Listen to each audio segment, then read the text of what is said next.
Welcome, family, to your video number 28 on the topic of the rewarded life.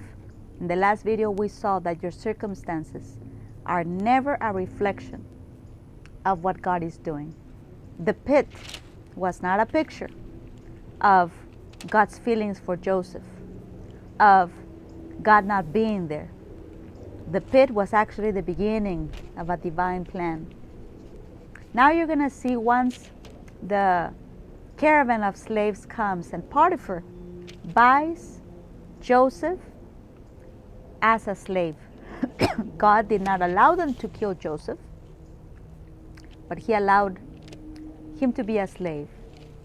And let me tell you this, in this video I want you to see the attitude you must have no matter what people do.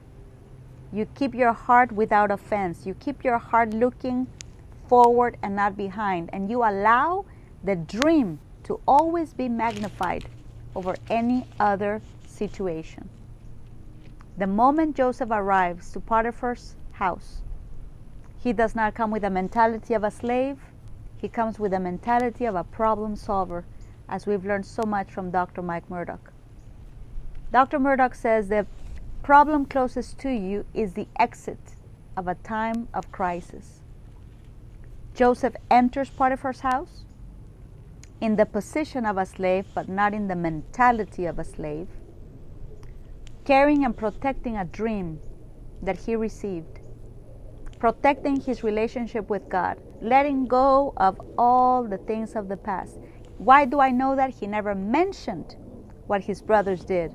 And by the attitude, you can see zero bitterness. Let me read this to you, chapter 39, verse 1. When Joseph was taken to Egypt by the Ishmaelite traders, he was purchased by Potiphar, an Egyptian officer. Potiphar was captain of the guard of Pharaoh, the king of Egypt. The Lord was with Joseph. The Lord was with Joseph.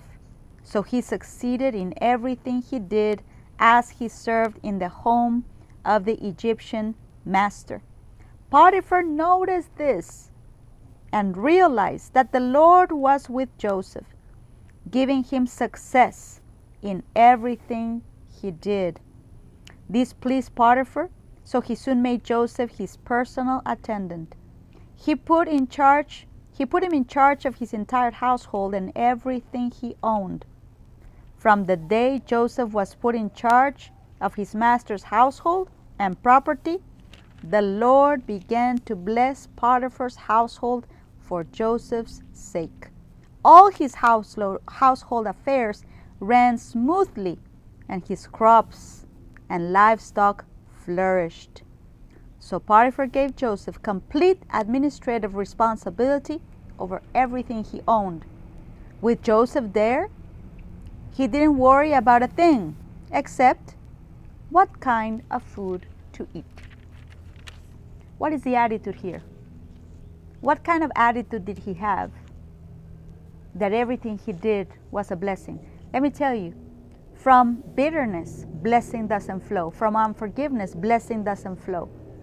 There is a stench that we carry when we are carrying offenses and pain. There's no inspiration to work. There's no desire to help others. But that was not the attitude of Joseph. You can see that God was with him. Joseph knew that, and his attitude showed that his eyes were set on the Lord and not on the pain of the past. As God rewards you, promoting you, a key to your promotion is to pay attention to the future and let go of the past, to be attentive to the place where you are, no matter how you got there, and see, okay, Lord, who am I supposed to serve here? Instead of blaming the devil and blaming the brothers and blaming this or that, no. I'm here. What is the need here? What can I do to serve? And watch how God starts blessing everything you touch. And people will see God is with you. Thank you for listening, family. If you would like to sow a seed to Wisdom for Winning Church, you can by going through PayPal or Zelle.